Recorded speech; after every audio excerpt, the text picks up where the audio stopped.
Vida, ela não se define por tamanho. Ela não se define pelo lugar ou por necessidade de um ambiente especial. Ela não se define pelo nível de desenvolvimento, nem pela capacidade de se defender. Nós conhecemos seus sinais. Ela é fácil de se reconhecer. Até mesmo por seus sinais silenciosos e ondas invisíveis. Vida, nós a reconhecemos quando a vemos. Nós a reconhecemos melhor quando a vemos ser tirada.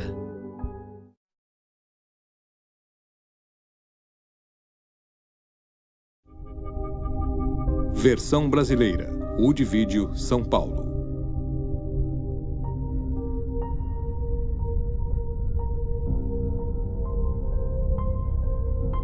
Olá, eu sou Alvida King. Meu tio, o Dr. Martin Luther King Jr., disse uma vez: a injustiça em qualquer lugar é uma ameaça à justiça em todo lugar. Este filme aborda o ato do aborto e as suas consequências. Você vai ouvir testemunhos individuais da vida real e comentários de especialistas ao embarcar nesta jornada que aborda o que acontece na indústria do aborto e como vidas são impactadas. Poucos marcos culturais são tão visíveis ou têm um impacto de tão grande magnitude sobre a nossa sociedade. E ele surgiu mediante a manipulação dos mais sugestionáveis numa campanha de mentiras, burlando o poder legislativo. Esta campanha foi conduzida perante nossas instituições judiciárias não eleitas, que não respondem ao povo. A justiça tornou o aborto um direito da mulher, a autoridade de decidir sobre o próprio corpo e sobre a vida independente que se desenvolve dentro dela. Empregaram eufemismos para fazer a criança parecer menos que humana. Um massacre sancionado não sob a autoridade constitucional, mas dos recantos mais sombrios dos corações dos homens. Efetivamente, é o direito de assassinar. Para justificá-lo, a justiça ignorou fatos científicos incontestáveis. Estava tão claro em 73 quanto está hoje, como estava ainda em meados do século XIX, quando as legislaturas estaduais regulamentaram o aborto, alterando as leis em vigor, segundo as quais o aborto era ilegal, mas só após haver movimentos fetais. Esta mudança veio após a declaração da ciência, segundo a qual a vida humana se inicia na concepção. Em 1857, a Associação Médica Americana declarou a existência independente e real da criança antes do nascimento como um ser vivo. É uma questão de ciência objetiva. Só quando perceberam que era um ser humano, colocaram leis em vigor após 1860. Depois de terem entendido a biologia, houve um movimento liderado nos Estados Unidos por médicos para proibir o aborto. Na lei da época, a vida foi definida como um dom imediato de Deus, um direito inerente à natureza em cada indivíduo e que começa no entendimento da lei, assim que a criança se mexe no ventre da mãe. Mas hoje temos instrumentos melhores para determinar quando a vida começa. Diziam que começava nos movimentos fetais, quando o bebê chutava, mas hoje sabemos que ela começa na concepção. O ministro Harry Blackmun disse: mas ora, a religião, a ciência, a filosofia, todos discordam sobre o início da vida. Portanto, a justiça não irá se posicionar a respeito do assunto. No caso Roe contra Wade, foi dito que neste estágio do desenvolvimento do conhecimento não se sabe quando a vida humana se inicia. Ora, isso é uma mentira intelectualmente desonesta. Muito bem. Este argumento de que não se sabe quando a vida começa é um argumento baseado em nenhum fato biológico. Um relatório do Senado afirma que médicos, biólogos e outros cientistas concordam que a concepção marca o início da vida de um ser humano, um ser que está vivo e um membro da espécie humana. Há um esmagador consenso a respeito da questão em inúmeras obras médicas, biológicas e científicas. Com certeza trata-se não do corpo da mulher, entretanto dessa nova vida, desse novo embrião, esse novo início, como um ser humano distinto. Mas para saber ser um ser humano, não me interessa o que a jurisprudência diz, não me interessa o que a própria história diz, o que a filosofia diz, não me interessa o que a tecnologia diz. Se eu sou um legislador, eu quero saber o que a ciência diz de quando há um ser humano.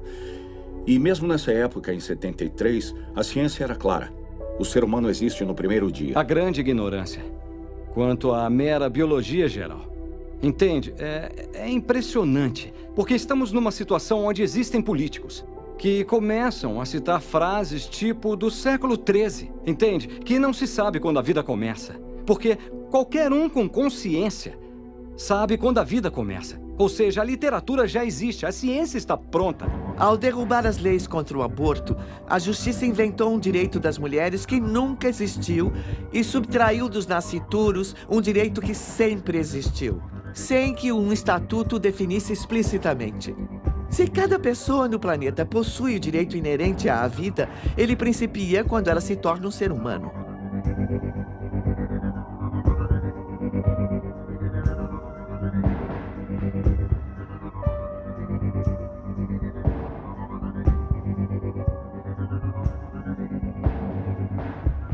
Os fatos científicos não devem ser postos em dúvida. É quase risível até onde algumas pessoas iriam para tentar questioná-los. O que eles iriam ver é que quando se compara o genoma do DNA da mãe com o dos embriões, mesmo numa fase muito inicial, observa-se que se trata de dois indivíduos independentes e distintos. Por distinto, entende-se que você era um ente diferente de sua mãe. Você não fazia parte dela, embora estivesse abrigado nela. E se você recorrer a todos os livros, vai concluir que todos dirão sim. Quando se tem 46 cromossomos, quando se tem o sexo identificado, quando se tem um embrião autodefinido e que se autodesenvolve, o qual tem todo o necessário para prosseguir se desenvolvendo até a morte. Este é o princípio da vida humana. Livros de embriologia de todo o mundo, eles confirmam unanimemente que desde os estágios iniciais do desenvolvimento, desde o início, você não fazia parte de outro ser humano. Você era um ser humano único, distinto e totalmente independente. A biologia é muito clara a respeito de quando a vida começa. É na concepção. O batimento cardíaco no ser humano em desenvolvimento geralmente se inicia em torno de 23 a 25 dias. Raramente após 3 semanas de gestação. Já conversei com centenas de aborteiros. E todos eles, sem exceção, disseram em dado momento: sou um assassino. Tony Laventino disse: sou pistoleiro.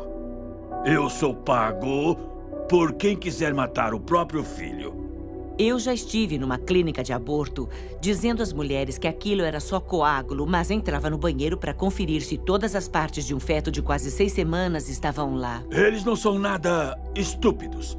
Sabem quando a vida começa e sabem que com o aborto liquidam com uma vida em qualquer fase. A maioria das mulheres não aceitaria matar seu filho se lhes fosse dito: isto é um ser humano, você tem o direito de matá-lo, mas ele é um ser humano cuja vida está sendo extinta. Muitas mulheres não fariam isso. Precisamos começar a usar palavras que sejam verdadeiras, em vez de usar eufemismo para encobrir as coisas. Produto da concepção. Bolsa de tecido. Irmão, você é uma bolsa de tecido. Eu mesmo sou uma bolsa de 113 quilos de tecido. Todo ser humano na face da Terra é uma bolsa de tecido. Mas isso levanta a questão. Vamos proteger essa bolsa de tecido ou vamos permitir que ela seja destruída indiscriminadamente? O governo deveria ser o protetor de nossa sociedade, guardião de nossos direitos inalienáveis. Entretanto, com toda a sua suposta sabedoria, tanto os tribunais quanto a maioria dos nossos representantes eleitos alegam não saber quando a vida começa. Por que eles ignoram algo que é tão óbvio para a ciência? Pode ser que admitir que a vida começa na concepção seria admitir a própria culpa ao sancionar o massacre de 50 milhões de vidas inocentes. Imagine um tribunal que vira as costas para a história, para a lei e a jurisprudência, que vira as costas para a Constituição dos Estados Unidos.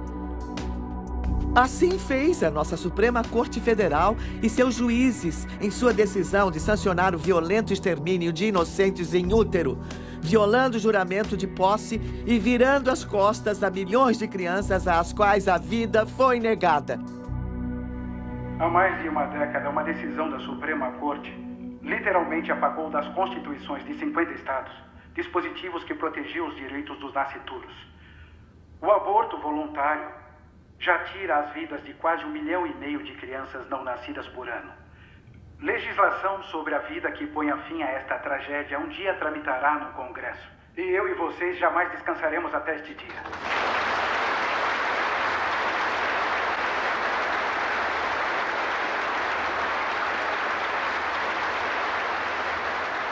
A menos que até que seja provado que o nascituro não é um ser vivo, os seus direitos à vida, a liberdade e a busca da felicidade devem ser totalmente protegidos. Os autores da Constituição disseram, de modo a assegurar as bênçãos da liberdade para nós mesmos e para a nossa descendência, nós promulgamos e estabelecemos esta Constituição para os Estados Unidos da América. O objetivo principal da Constituição era proteger as gerações ainda não nascidas e assegurar os benefícios da liberdade. Nenhum tribunal tem autoridade para contradizer a Constituição. E quando a contradição é evidente, ela não deve ser seguida. Em virtude da Constituição não mencionar o aborto em nenhum momento, eles tinham que encontrar algum lugar. E a Justiça disse, ele é encontrado nas penumbras, que quer dizer nas sombras da Constituição. A Suprema Corte não pode revogar direitos que são tão inalienáveis. Então, Roy contra Wade e Doe contra Bolton são ficção, que já custou mais de 50 milhões de vidas. A Suprema Corte não concedeu o direito absoluto das mulheres matarem seus filhos nascituros. Ao revogar o que sempre foi um direito natural, eles legitimaram um homicídio sob forma de aborto, tornando uma decisão médica confiada aos médicos e decidida em consulta com a mulher grávida. O caso Roe baseou-se no fato de que esta deve ser uma decisão entre a mulher e o médico. Numa visita anterior, ele até que abordou de forma bem descontraída a possibilidade de interromper a gravidez, caso o bebê tivesse algum problema genético. Meu oncologista foi bem flexível quanto ao que eu deveria fazer. Era a única opção que eu tinha e era a única maneira que eu poderia sobreviver. Então, ele me incentivou a fazer o aborto para salvar a minha vida e também para me livrar de um filho que seria totalmente incompatível com a vida em tratamento. Enquanto os defensores do aborto voluntário comemoravam a decisão do caso Roe, muitos profissionais de direito e até da esquerda radical sabiam que essa era uma decisão indefensável sob a perspectiva jurídica. Não bastou a justiça inventar um direito. Ela o fez alheia à história e cega aos preceitos da ciência e da lei. Eu vou te dar o parecer do maior professor de direito liberal dos Estados Unidos, Larry Tribe, de Harvard. E, segundo ele, essa é uma posição indefensável. A própria Suprema Corte, em 1992, em paternidade planejada contra Casey, disse claramente que se fosse para eles uma questão de julgamento, a priori, se não houvesse jurisprudência, eles poderiam perfeitamente não contemplar o direito ao aborto. Então, esse tribunal passou a dizer que, como houve precedente em Roe contra Wade em 73, temos que respeitá-lo, o que é apenas uma péssima lógica jurídica que não é seguida em nenhuma outra área do direito. Hoje se define precedente como qualquer coisa que um juiz diz, uma vez que ele está acima de você. Porém, a maior autoridade não é o juiz, é a Constituição dos Estados Unidos. Em nenhuma outra área do direito se defende um precedente simplesmente porque ele existe, pois uma decisão errada é uma decisão inconstitucional. Então, no caso, se você respeita a Constituição, deve-se rejeitá-lo. O mito não é que eles não sejam filhos e que não sejam pessoas. O mito é que não podemos negar a proteção aos filhos enquanto no útero, mas reservá-la para nós mesmos. Na realidade, não podemos. Assim que você retira a proteção de qualquer um da família, individualmente ou em grupo, você o está negando a todos. O direito à vida está na 5ª emenda e na 14ª emenda da Constituição. Nela não figura o direito ao aborto. E os juízes usurparam seu papel de protetores da Constituição quando criaram um direito que nunca deveria estar na Constituição. A lei rege até os tribunais. E se você falha em reconhecer esse princípio básico, os juízes são sujeitos à lei. Então tem-se a distorção, mas isso não a torna lei. Não há nada na Constituição que diga que a Suprema Corte Federal tem o direito de legislar sobre tudo. É para isso que existe o poder legislativo. Cidadão consciente deve admitir que, se a política do governo sobre questões vitais que afetam todo o povo acaba sendo irrevogavelmente determinada por decisões da Suprema Corte Federal, as pessoas deixam de ser seus próprios governantes, tendo, dessa forma, praticamente delegado o seu poder às mãos da eminente corte. Bem que Abraham Lincoln, por ocasião do seu discurso de posse, disse basicamente que se a Suprema Corte é árbitro último do que a Constituição diz, então deixamos de ser os nossos próprios governantes e a Suprema Corte, então, é a nossa tirana. Um desfecho previsível que se desenrola a partir deste direito fabricado poderá ser visto num segmento da nossa sociedade. Se os abortos continuarem e a tendência predominante persistir, a coletividade afro-americana verá um nítido declínio populacional, pois não teremos mais a taxa de reposição de 2,1 necessária para manter uma população estável. Com o tempo, a nossa população distinta se tornará politicamente irrelevante. Tudo pelo que temos lutado e conquistado até hoje em nossa história não terá sido nada além de um breve momento, quando fizemos a diferença e tínhamos uma voz no palco político dos Estados Unidos. Silenciada pelas mãos dos pró-aborto. Nos Estados Unidos, após Roe contra Wade, cerca de 10% da raça branca foi dizimada via aborto e 28% da raça negra foi dizimada pelo aborto também. Para cada 5 mulheres afro-americanas que engravidam, 3 optam por abortar. Todos os dias, 1.452 crianças afro-americanas, dentro de um total de 4.000, morrem em útero via aborto.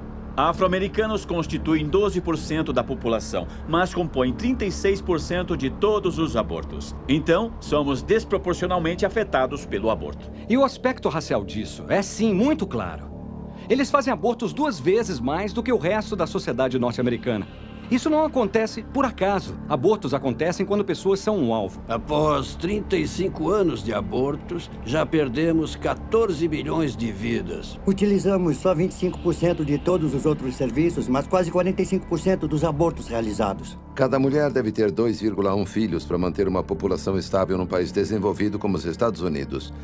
Como pela primeira vez em 2003 a natalidade negra ficou abaixo da taxa de 2,1 dentro dos próximos anos, a população negra atual entrará em declínio. Como afro-americano, eu sei que a maioria das pessoas considera a escravidão como sendo a pior coisa que já aconteceu nos Estados Unidos. Mas devido ao fato de eu estar aqui vivo hoje, e o aborto certamente não teria me facultado esse privilégio, então eu digo que o aborto é a pior coisa que já aconteceu nos Estados Unidos. Muita gente considera a escravidão como sendo a prática mais hedionda que o governo dos Estados Unidos já permitiu.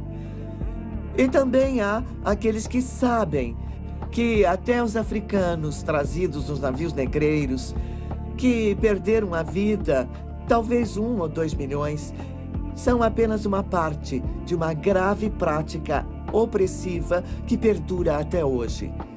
Nos Estados Unidos, desde Roe contra Wade, 14 milhões de bebês afro-americanos somaram-se ao contingente dos que vêm sendo oprimidos, seja pela cor da pele e, mais recentemente, pelo tempo de gestação.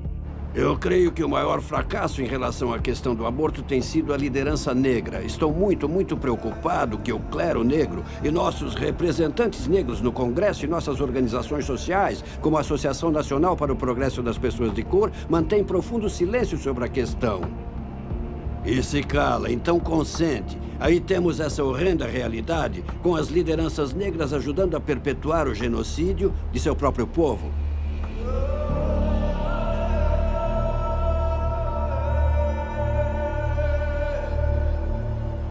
A paternidade planejada da Geórgia está estrategicamente localizada no coração da comunidade da Universidade Estadual da Geórgia. Ao seu redor, você vê os prédios das faculdades e jovens estudantes por toda parte na comunidade. As pessoas imaginam, por que será que os jovens e até as crianças estão se iniciando no sexo cada vez mais cedo?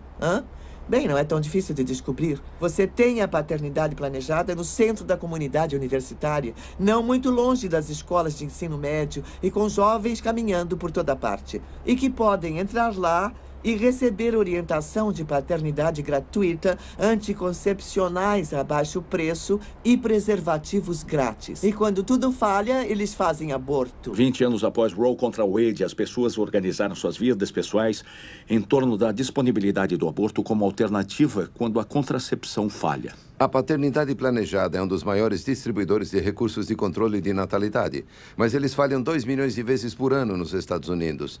E o que vemos, segundo o Instituto Alan Guttmacher, que é um órgão de pesquisa da paternidade planejada, Quase 2 em cada 3 mulheres praticando aborto usavam contraceptivos quando engravidaram. Assim, é uma maravilhosa forma autorrealimentada de se vender um produto. Aí o produto falha, aí se oferece às pessoas o aborto para corrigir a falha do produto que eles mesmos vendem. Tínhamos um programa de venda de abortos que se chamava de educação sexual. Era vencer a timidez natural, separá-las dos pais e de seus valores e nos tornarmos os especialistas em sexo das vidas delas para que recorressem a nós. Aí dávamos um anticoncepcional de baixa dosagem e ficavam grávidas, ou um preservativo defeituoso porque não tínhamos os mais caros, só os mais baratos. Nossa meta era entre 3 e 5 abortos de cada menina entre as idades de 13 e 18 anos. Sendo jovens de tenra idade, eles estão sexualmente ativos. E dizem que se conseguirem fazer uma menina de cerca de 16 anos fazer um aborto, ela irá fazer mais 3 ou 4. Porque ela permanece sexualmente ativa. Então, dão anticoncepcionais, oferecem as marcas mais baratas de tudo e ainda usam a máscara de que querem ajudar e enganam todo mundo. Oferecem um anticoncepcional de baixa dosagem que, para se exercer qualquer nível de atividade sexual, tem que ser tomado no mesmo horário todos os dias. A menina não respeita o horário e, ao perder o rigor, ela fica com o sistema desprotegido. A atividade sexual vai de 0 vezes por semana até entre 5 a 7 vezes por semana. Se ela não tomar a pílula corretamente, engravida. E para quem ela liga quando engravida? Liga para nós, os especialistas, e estamos a postos. Temos um roteiro planejado para superar cada uma das objeções. É assim em vendas. Superando a objeção, você vende o serviço, neste caso, o aborto. E quando ela liga, a primeira providência é tranquilizar. Então a menina confessa que acha que pode estar grávida e a aconselhadora, que é na verdade uma operadora de telemarketing treinada para fazer vendas por telefone, mas é chamada de aconselhadora, diz: nós podemos resolver seu problema, ninguém precisa saber. Aí a primeira pergunta é: qual foi o primeiro dia do seu último ciclo normal?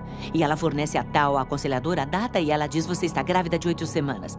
Ela não diz que você pode estar grávida, ela não diz talvez, ela diz são 8 semanas. Aí ela planta a primeira semente neste longo canteiro de vendas e o mais triste é que na mente da garota ela é a autoridade. Ou seja, a especialista em gravidez e as perguntas são: isso é uma boa ou má notícia? Se fosse boa notícia, ela não estaria ligando para uma clínica de aborto. Amor é má notícia. E quando ela responde má notícia, tal a aconselhadora aproveita, porque agora tem que identificar o medo para usá-lo, para reforçar a decisão do aborto a todo momento, se ela for desistir. E se ela disser: olha, talvez eu precise pensar no assunto, seus pais vão te matar, você tem que fazer mais um aborto vendido. A paternidade planejada ajuda as pessoas sob a influência de Margaret Sanger, a fundadora, para esterilizar pessoas, para abortar bebês, para matar bebês e mutilar mulheres. A paternidade planejada realiza a maioria dos abortos nos Estados Unidos, sob o nome de algo que parece tão útil: paternidade planejada. Margaret Sanger disse que queria livrar o mundo dos parasitas humanos, e os nazistas disseram exatamente a mesma coisa: vidas que não merecem viver. Ela é racista e eugenista, e a finalidade de sua organização, que era originalmente chamada Liga Americana de Controle de Natalidade, foi resumida num cabeçalho da revista Boletim do Controle da Natalidade como sendo criar uma raça de puros sangues. Outra frase era controle natal, um farol seguro em nossas trevas raciais. Um dos membros que integrou a cúpula, um de seus assessores de maior confiança, foi Lothrop Stoddard, que escreveu um livro em 1922 chamado A Emergente Onda de Cor contra a Hegemonia Branca Mundial, no qual ele disse que cruzamentos com o negro sempre foram fatais. Margaret Sanger, quando fundou a Liga Americana de Controle de Natalidade, mais tarde Paternidade Planejada, tinha uma agenda eugenista para, entre aspas, eliminar as raças inferiores. A paternidade planejada até hoje se recusa a admitir que Margaret Sanger é racista.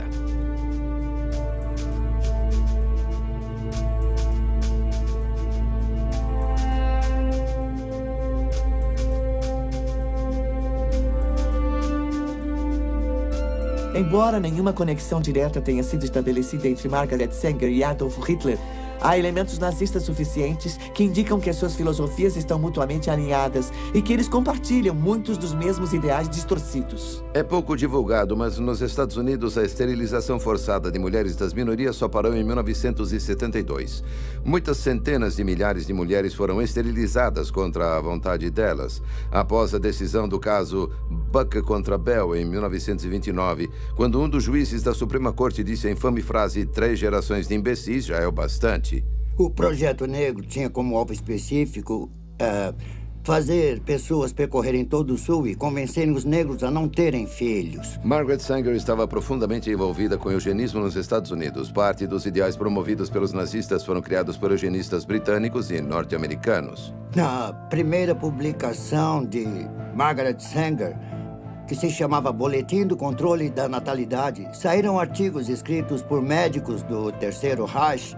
E sabemos também que na Alemanha nazista havia um tal Dr. Hans Harmsen, o qual escreveu todos os guias de esterilização para o Terceiro Reich.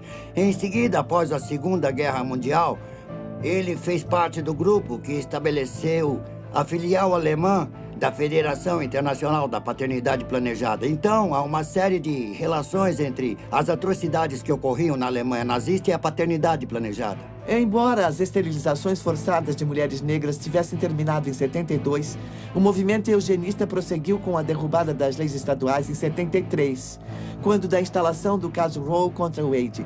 Enquanto o método havia mudado, os resultados ainda eram obtidos. Só que agora os eugenistas seriam capazes de continuar a matar bebês e mutilar mulheres em escala industrial. Com o foco voltado para as coletividades minoritárias e estimulando o aborto em taxas bastante elevadas, estariam garantindo o declínio populacional daqueles que Margaret Sanger considerava os parasitas. Este grande holocausto na coletividade afro-americana se baseia no racismo via paternidade planejada. Muita gente conhece o caso de Roe contra Wade, que legitimou o aborto após o primeiro trimestre de gravidez. Foi o caso de Doe contra Bolton, centrado em Sandra Cano, que legitimou o aborto durante os 3 trimestres. Esta decisão legitimou matar um ser humano perfeitamente viável até o dia do seu nascimento. Agora, o aborto é possível em todos os 9 meses de gravidez, não por causa de Roe contra Wade, mas por causa de Doe contra Bolton, segundo eles, pela saúde da mãe. O aborto pode ser realizado em qualquer dos 9 meses de gravidez, mas o problema é que saúde foi estendida à saúde mental. E diríamos a esta jovem mulher temerosa, você terá problemas com a gravidez, você devia interrompê-la, não devia? Ela diria sim e constaria saúde emocional. Mais de 60% das pessoas não acreditam que abortos são feitos após 20 semanas de gravidez. Infelizmente, o aborto foi descriminalizado em toda a sua extensão, até o instante do nascimento. Assim que a proteção da vida foi retirada de todos os 9 meses de gravidez, a paternidade planejada acelerou sua agenda eugênica, instalando a maioria de suas clínicas de aborto, agora legalizadas, nos bairros das minorias. A Federação para a Paternidade Planejada dos Estados Unidos instala a maioria de suas clínicas de aborto em bairros de minorias e realiza a maior parte de seus abortos nas mulheres das minorias. Sabendo que não obteriam a aprovação do povo, nem das legislaturas da maioria dos estados, nem do Congresso, os que defendiam a legalização do aborto se armaram de mentiras e estatísticas falsas e, burlando os escalões legislativos, levaram as suas provas forjadas aos tribunais.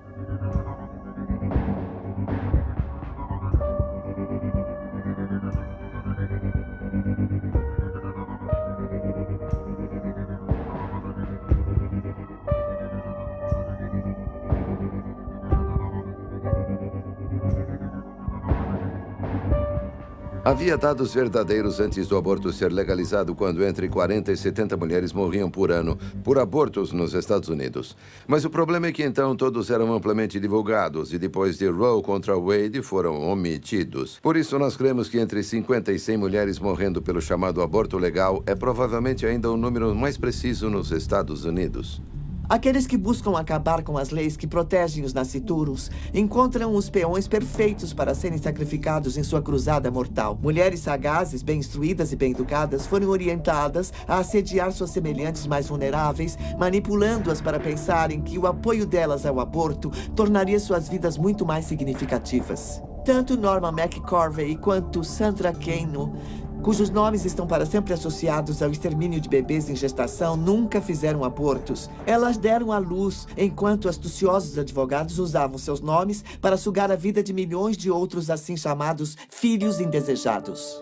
Enquanto estes advogados clamavam pelo direito de escolha das mulheres, que escolha é essa se apenas uma opção oferecida?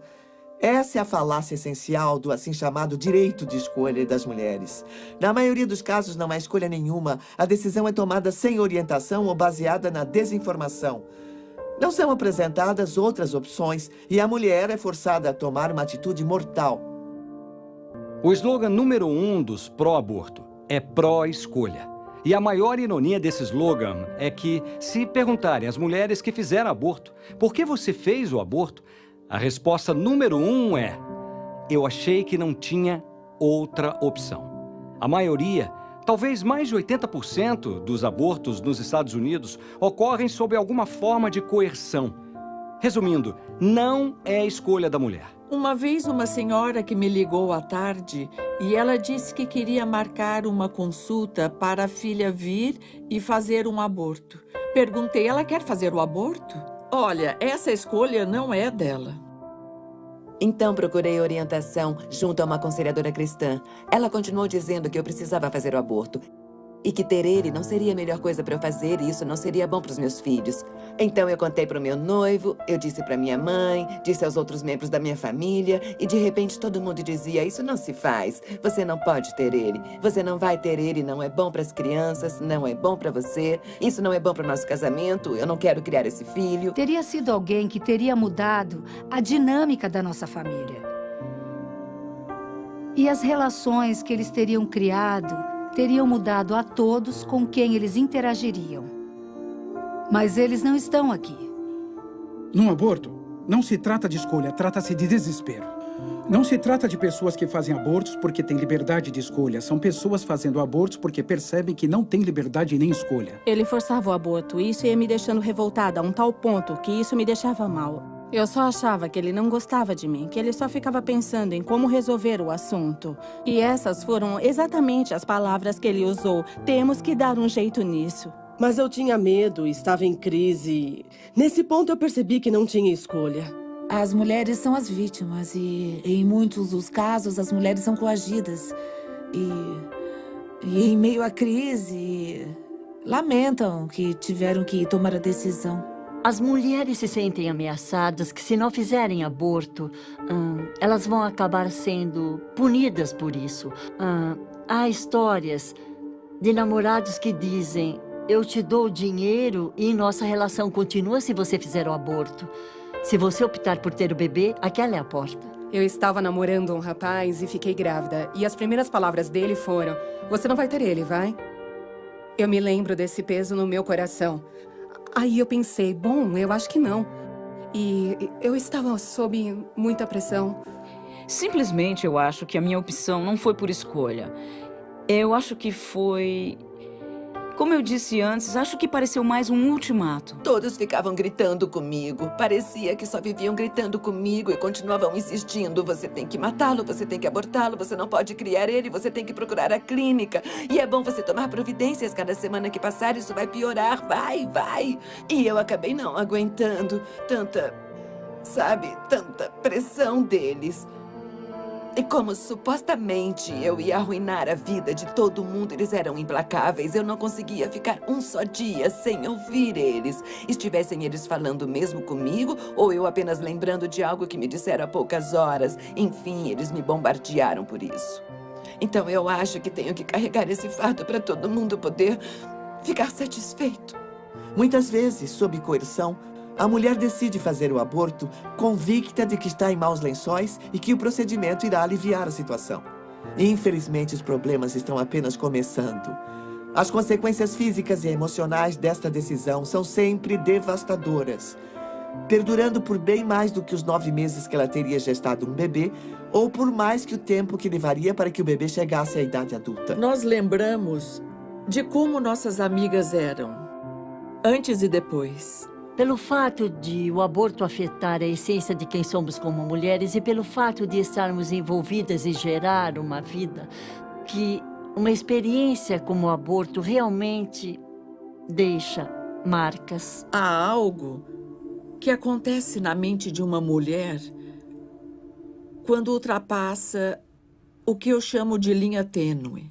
Elas não dizem nada após 20, 30, 40, 55 anos. Às vezes, nem no leito de morte. Ninguém sabe por que elas, tão traumatizadas, ainda mantêm esse silêncio. Isso também pode ter efeitos psicológicos a curto e longo prazo para a mulher. A Suprema Corte disse que no caso Gonzalez contra Carhart, que isso não é ciência espacial. É corriqueiro notar que algumas mulheres sofrem consequências negativas do aborto. Ela disse, bom, eu tenho certeza que você tem transtorno do estresse pós-traumático do aborto que você fez aos 14 anos. Eu disse, não tem nada disso.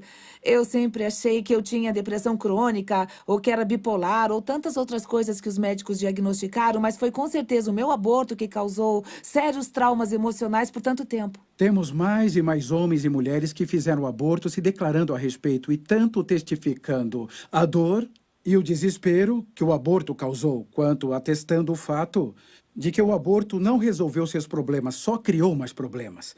Em seguida, eles estão, pelo próprio testemunho, tornando impossível. Mas, por outro lado, dizer, ouça as vozes das mulheres, isso é uma coisa positiva para as mulheres, o que é lógico. Dizem isso há décadas e agora estão dizendo que o aborto é ruim. E então, mais tarde, as mulheres vão lamentar profundamente e sofrer anos com pesadelos de ansiedade e indescritível dor e angústia. Por que tantas mulheres, incluindo a mim mesma, têm sonhos com seus filhos? Em especial na minha situação, porque eu não pensei nele como um filho, mas eu tive pesadelos e sonhos com crianças. Eu conheço muitas mulheres que sofrem com pesadelos, que ouvem choros de bebê durante a noite, que são simplesmente incapazes de se relacionar com os filhos vivos. E o medo de ser descoberta. E se as pessoas souberem o que você fez? Quando as pessoas te acham uma deusa, não fazem ideia de que você matou 4 pessoas. A tristeza e a vergonha, às vezes quase me sepultavam. Depois eu saí de lá e fui pra casa. Acho que foram os hormônios ou a ficha não caiu, mas as emoções, a realidade de tudo que aconteceu. E eu só me lembro de me encolher num canto e arrancar meus cabelos. E eu só pensava, eu não acredito, não acreditava que tinha feito aquilo. Em vez de só passar por uma crise de gravidez de 9 meses, eu já passei por 20 anos de inferno na Terra. Só por exercer o meu direito de escolha. As mulheres dizem com frequência, não me disseram que eu ia sofrer por anos com meu aborto. Ninguém me disse que eu teria pesadelos com meu bebê. Não me avisaram que eu viria a me arrepender tão amargamente que ia preferir me matar a continuar a viver. Não. Daqui a 10 minutos você não vai nem lembrar. Isso é mentira. Um dos efeitos mais devastadores do aborto em muitas mulheres é o suicídio. Há estudos indicando que adolescentes que fazem aborto têm até 6 vezes mais chances de tirar a própria vida no prazo de 1 ano após terem interrompido a gravidez. E muitas mais ainda planejam e até tentam o suicídio numa tentativa de pôr um fim à dor que sentem. Não se fala em estatísticas precisas, mas suicídios e tentativas de suicídio entre mulheres que se submeteram ao aborto são uma realidade que o outro lado se recusa a admitir. Cheguei a achar que a única maneira de escapar do tormento era tirar a minha própria vida.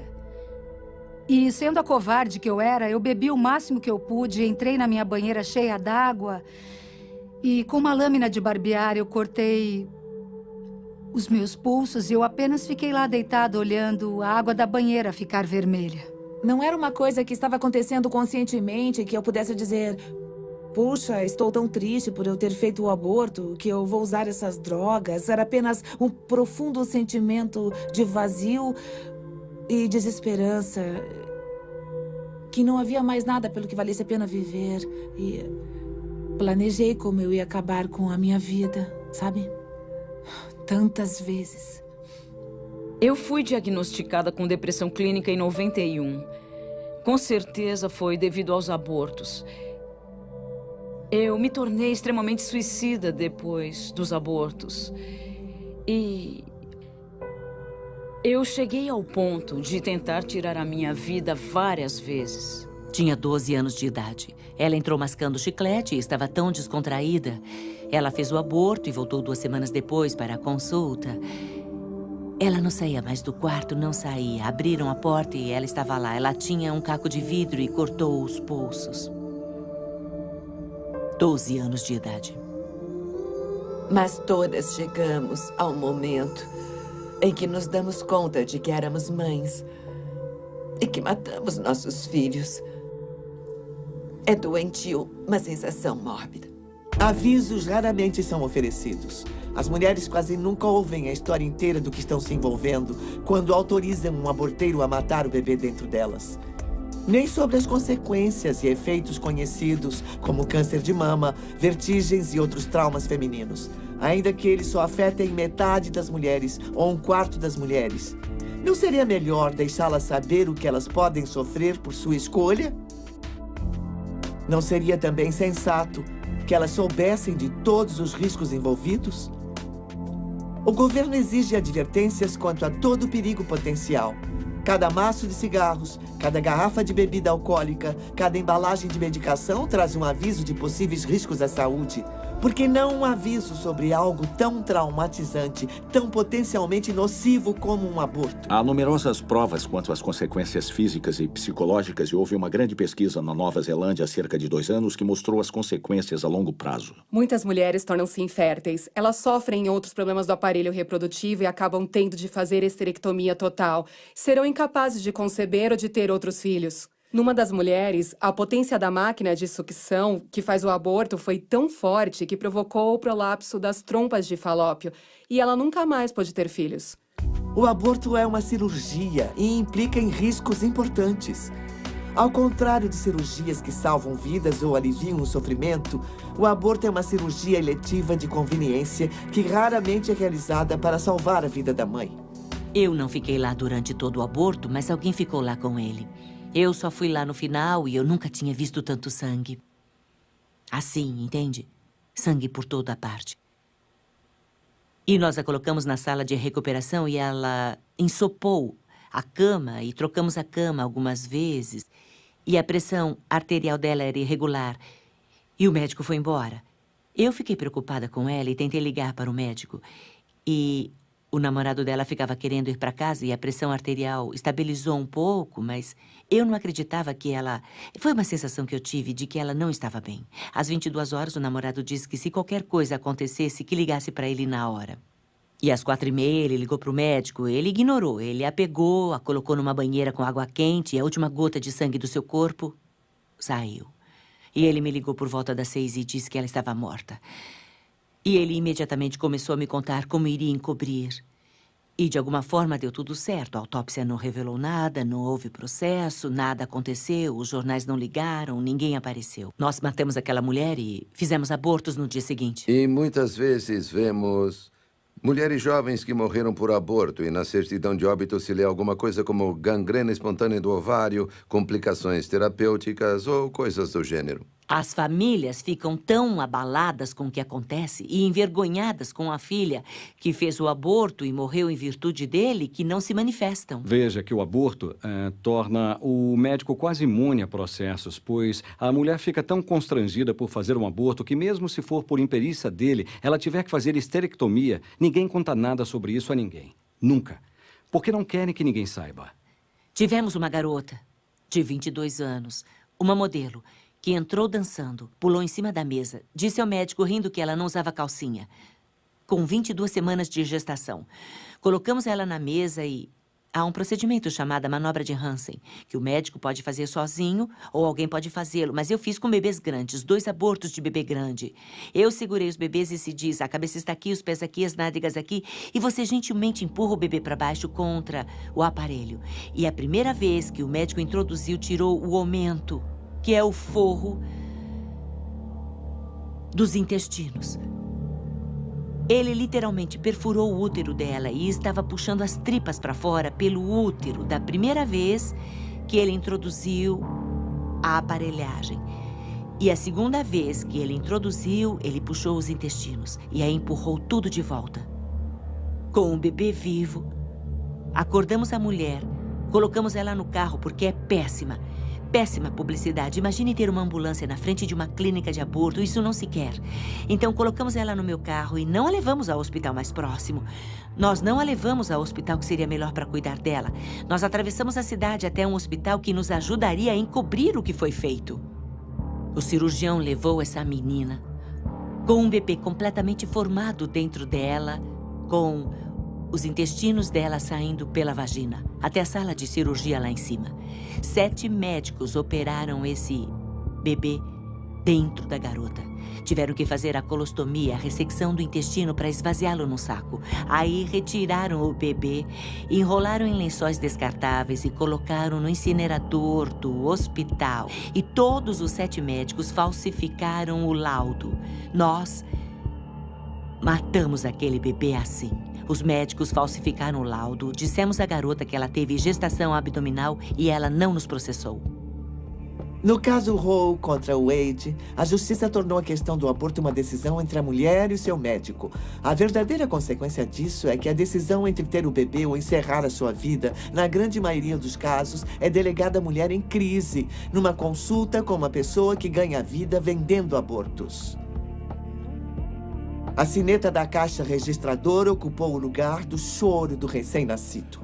A maioria das mulheres nos Estados Unidos que fizeram aborto vão lhe dizer que elas nunca viram um aborteiro. Elas nunca veem esse médico até ele estar entre as pernas dela na clínica de aborto, violando-a com os instrumentos. As mulheres quase nunca consultam seus médicos. Elas procuram umas clínicas. Elas decidem que querem fazer o aborto. Então, essa ideia da importância do papel do médico pessoal é uma fantasia.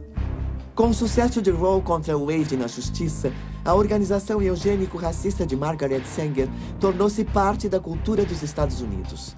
Uma nova indústria multibilionária foi iniciada, encabeçada pela paternidade planejada.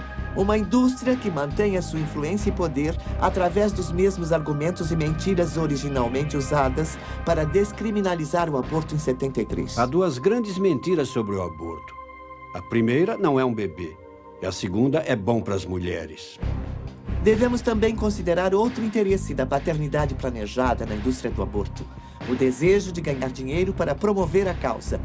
Dinheiro que é ganho vendendo educação sexual, vendendo contraceptivos que sabem que vão falhar milhões de vezes por ano, e depois vendendo abortos como meio de reparar as falhas, e às vezes até vendendo parte dos corpos dos bebês mortos pelos abortos. É fácil perceber que a indústria do aborto é um ciclo vicioso infinito de lucratividade. E é justamente quando as mulheres planejam a maternidade que a indústria do aborto perde. Eu não acredito que alguém imaginasse que veríamos uma indústria que se tornaria tão grande, uma indústria de dinheiro que é amplamente desregulamentada para realizar abortos. A paternidade planejada foi autorizada a entrar e dar palestras. Outras organizações dão palestras. Professores liberais dão explicações durante aulas de educação sexual. Ninguém fala em bebê. É produto da concepção, que pode ser removido se você não o quiser.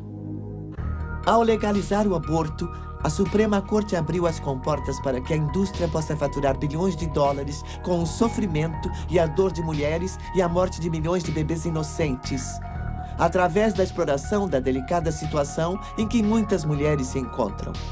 No instante em que a mulher se vê mais vulnerável, aborteiros legitimados pela justiça oferecem um serviço que promete resolver o problema.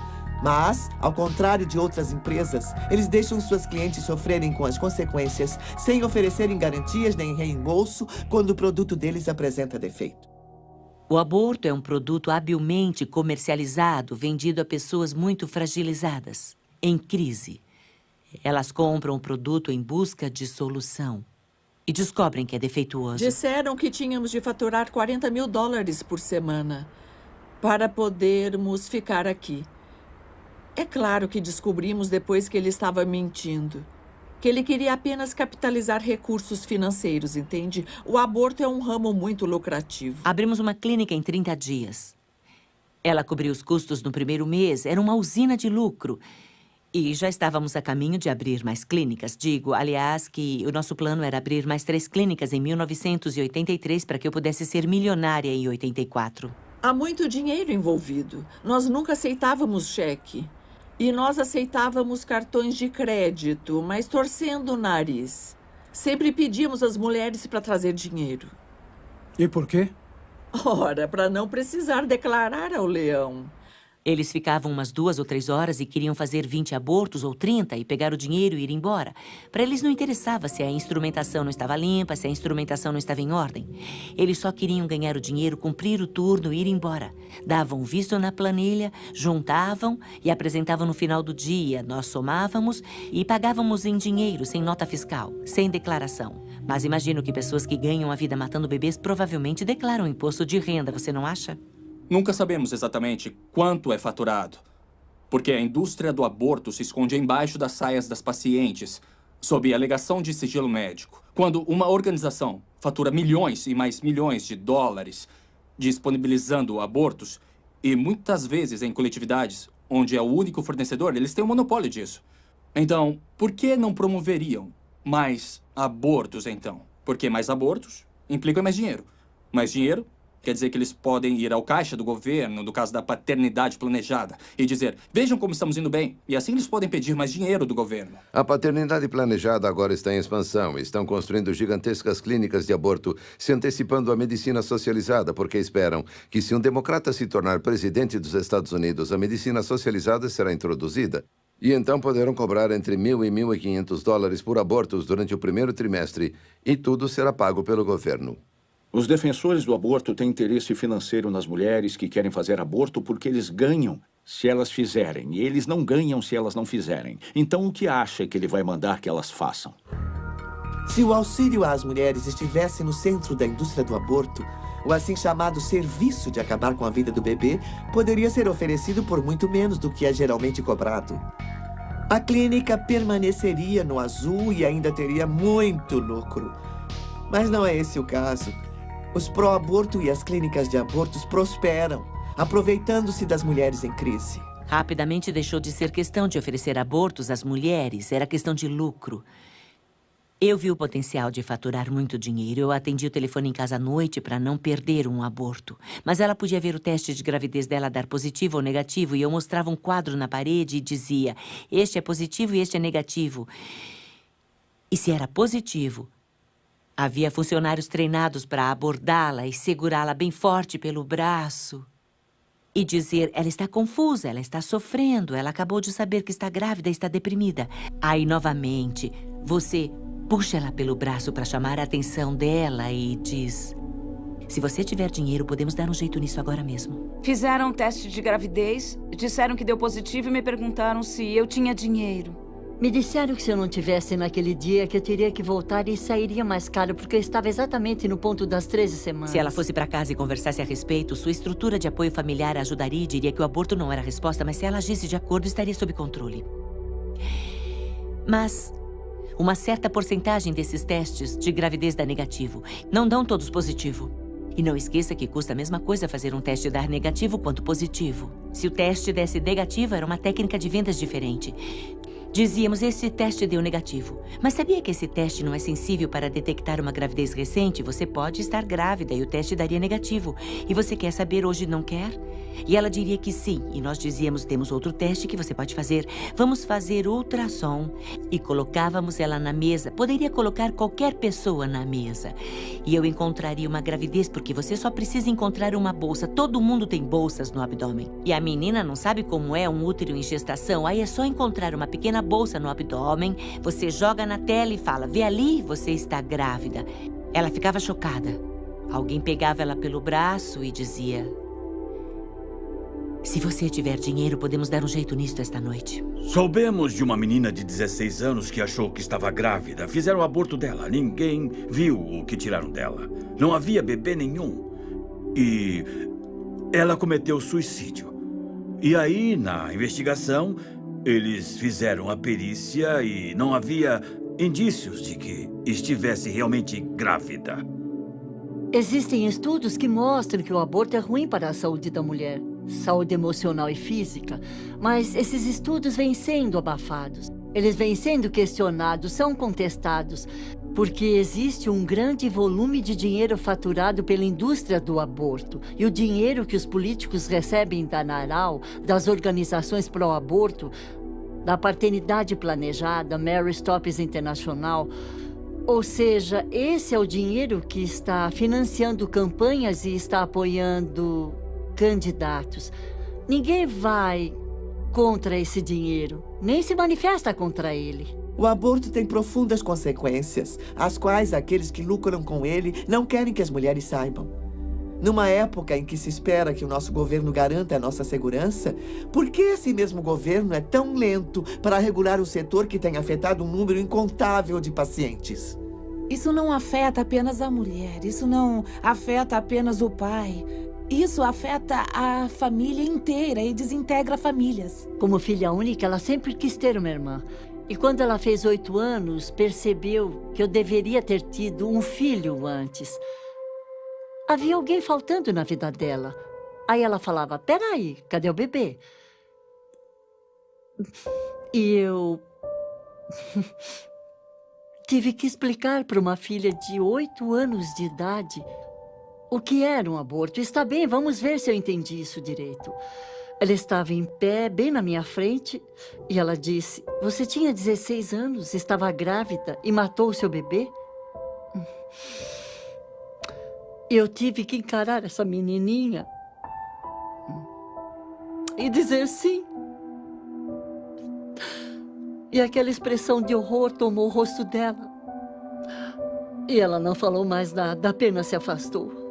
E eu pedi aos da minha família para irem comigo, mas eles não quiseram ir. Não queriam ir. Queriam que eu fizesse, mas eles não quiseram ir. Nem o meu noivo não quis ir. Finalmente encontrei alguém que queria ir. Nenhum dos que me mandavam fazer. Nenhum deles quis ir comigo. Alguns homens não tiveram escolha. A mulher optou pelo aborto e eles simplesmente não tiveram controle disso. Na verdade, o aborto rouba o destino. Não só das mulheres, mas dos homens que estão envolvidos. Dos homens que perderam filhos, das famílias deles. Ele destrói relacionamentos. Um homem veio até a nossa mesa. Eu estava no stand e fui explicar para ele o nosso trabalho. E ele olhou para mim e as lágrimas começaram a correr pelo rosto dele. E ele soluçava igual um bebê e disse, já faz 35 anos e ainda dói tanto que parece ainda hoje, sabe? Não podemos mais nos calar. Milhões de vidas de mulheres foram devastadas e os pais são negligenciados, são simplesmente esquecidos. Estou dizendo, a quantidade de pessoas que foram afetadas pelo aborto é incomensurável.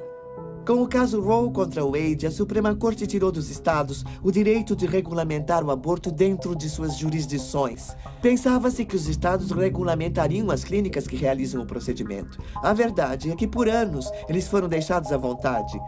Os aborteiros de fundo de quintal simplesmente se instalaram abertamente sem sanear seus procedimentos.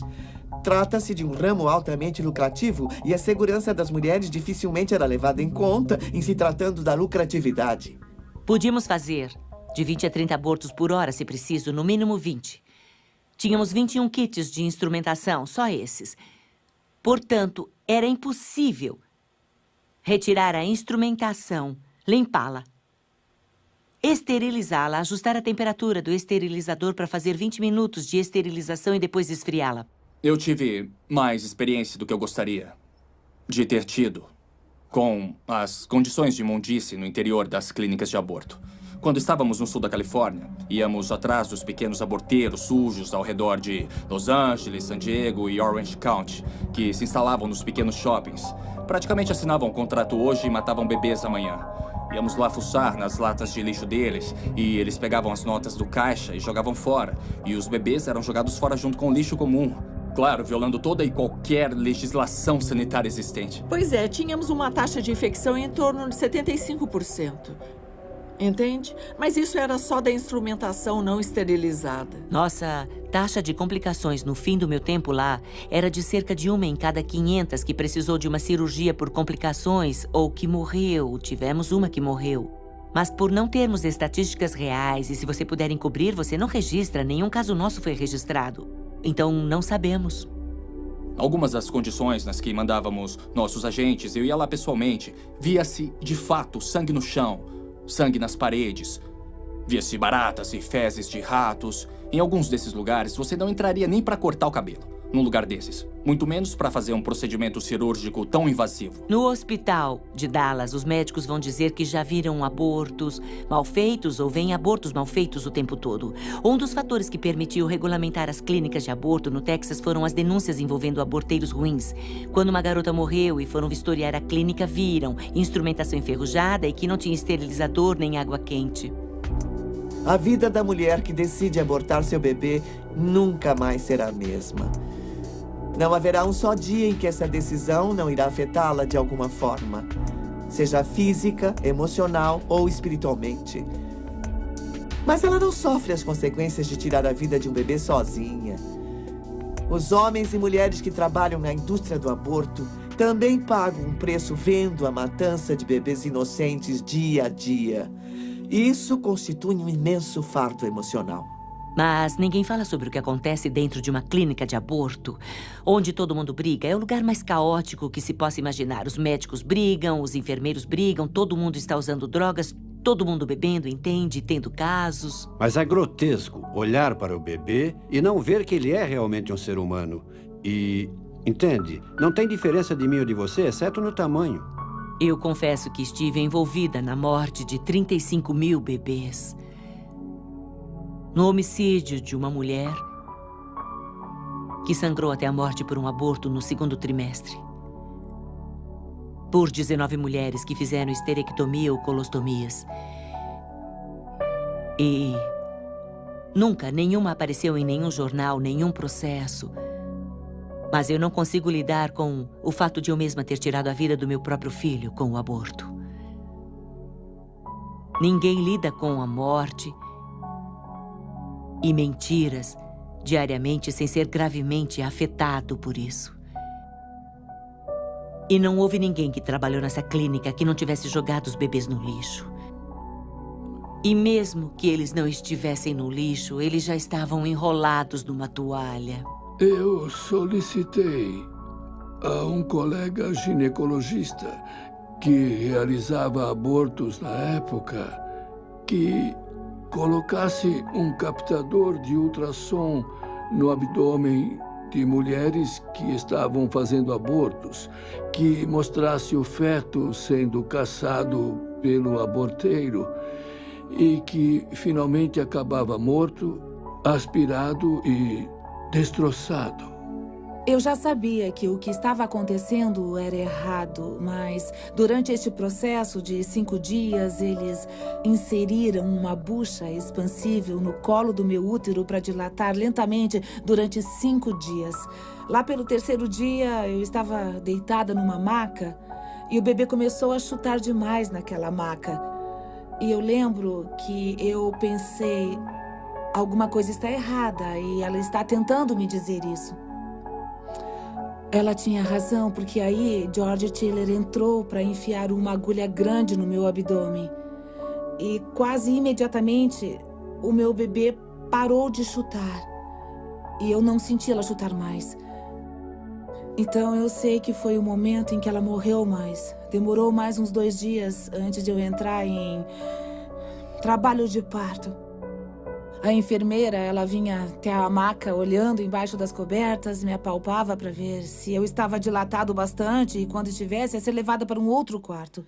Ela me levou com soro de cadeira de rodas até esse outro quarto, onde todas as outras mulheres entraram. Eu vi que o quarto que eu entrei era uma espécie de banheiro com um sanitário. E a enfermeira mandou eu me apoiar nela para poder jogar o meu bebê no sanitário. Ele já estava morto a essa hora, mas como é vergonhoso e nojento isso que fazemos com essas crianças. Então, bom, isso me dói muito. Eu tenho um bebê no céu, em quem eu pensei tão pouco que eu joguei num sanitário. O resultado foi o filme de um feto sendo atacado pelo aborteiro por baixo, enquanto filmávamos de cima. Em outras palavras, pela parte superior do útero. E as imagens desse filme eram pavorosas, hediondas mesmo. Ele mostrava realmente o feto sendo destroçado ao vivo e em cores. Não era um ultrassom preto e branco. Esse era em cores. Retirar pela cabeça era muito, muito difícil. Mesmo com 20 semanas. Uma vez um aborteiro ficou com uma menina na mesa por 6 horas tentando esmagar a cabeça do feto e não conseguia. Eu senti eles tirando os pedaços dele do meu corpo. Eu passei boa parte desses 20 anos tentando não lembrar disso. Mas eu lembro. Ninguém sabe o que acontece numa clínica de aborto. A escolha mais promissora é a decisão que favorece a vida. A decisão de levar a gravidez até o parto. Em praticamente todas as coletividades de todos os Estados Unidos, existem organizações e pessoas dispostas a ajudar em prol de vidas que merecem florescer. Organizações e pessoas que não são movidas pelo desejo de ganhar dinheiro com o desespero dos outros. Estas são pessoas amáveis que desejam realmente ajudar a mulher em crise a fazer uma escolha, a escolha certa. Todo dia, por todo o país, pessoas de todos os estilos de vida e condições econômicas e sociais levantam-se e atendem aos apelos de seus corações para pôr um fim à anarquia e à desumanidade que é o aborto. Desde o aconselhamento de rua, tentando salvar aquela vida no último instante, até marchas que mostram aos nossos representantes eleitos que este é um assunto da maior relevância. Até organizações que tentam curar as mulheres afetadas por este ato brutal. Lentamente, as pessoas estão se conscientizando de que o aborto é errado e precisa acabar e que nós, como sociedade, precisamos pôr um fim a essa injustiça. Nós, o povo, estamos começando a chegar à conclusão de que a vida, até a vida desde a concepção, é o principal direito inerente a toda a humanidade.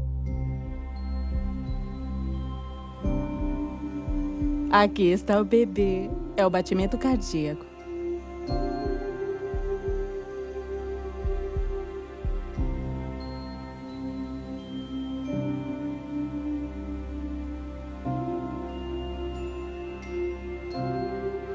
Parece até de uma pessoa adulta. A frequência cardíaca é de 176 batimentos por minuto. Nossa! É. Sério mesmo? Uhum. É perfeitamente normal. Isso é normal? É normal. À medida que a gravidez progride, ele vai diminuindo. Eu sei que o coração bate rápido no começo.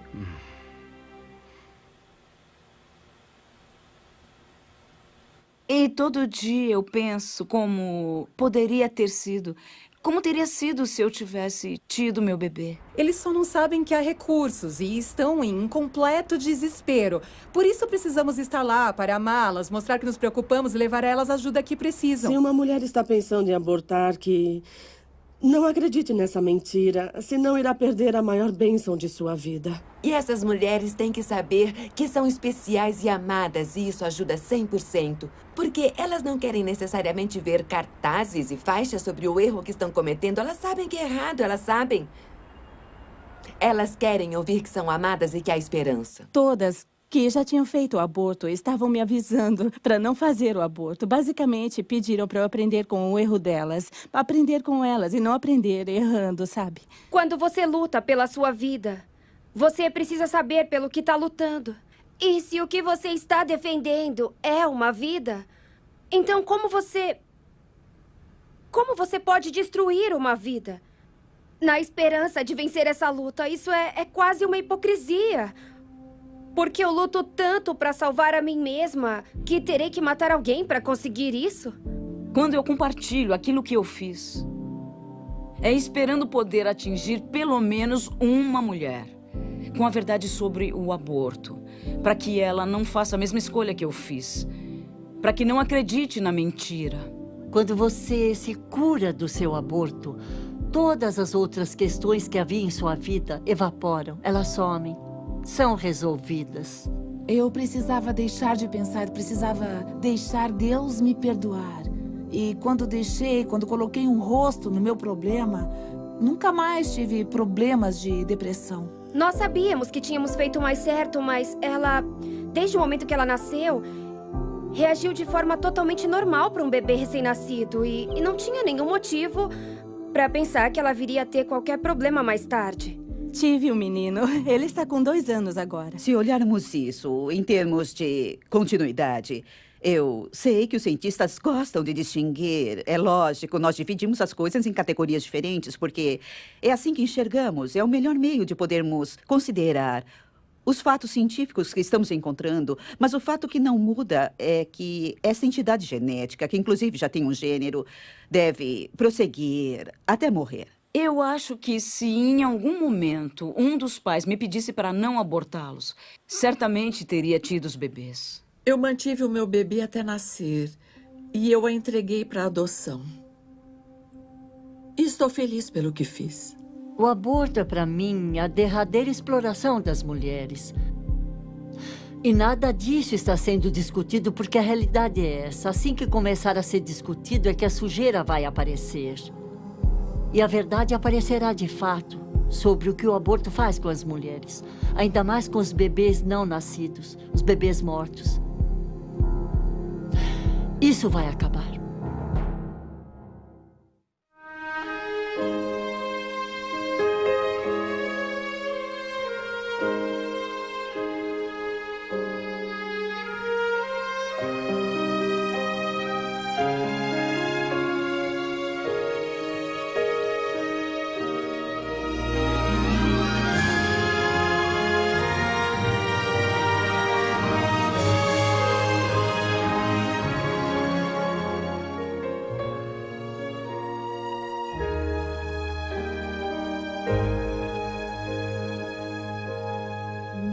Be still when your back's against the wall.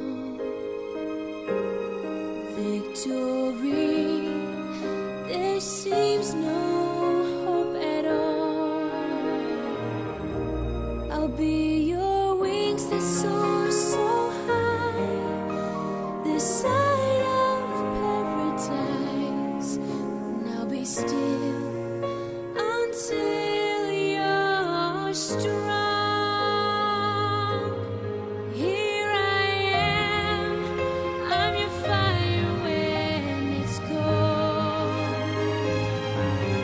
Here I am, I'm your guide when you lost your road.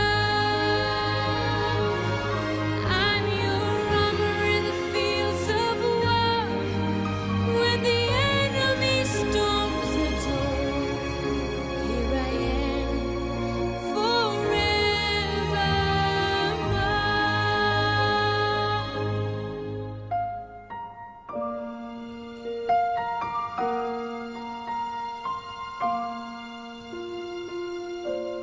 Take my hand when shadows hide your way. Take my hand, they'll come on brighter day.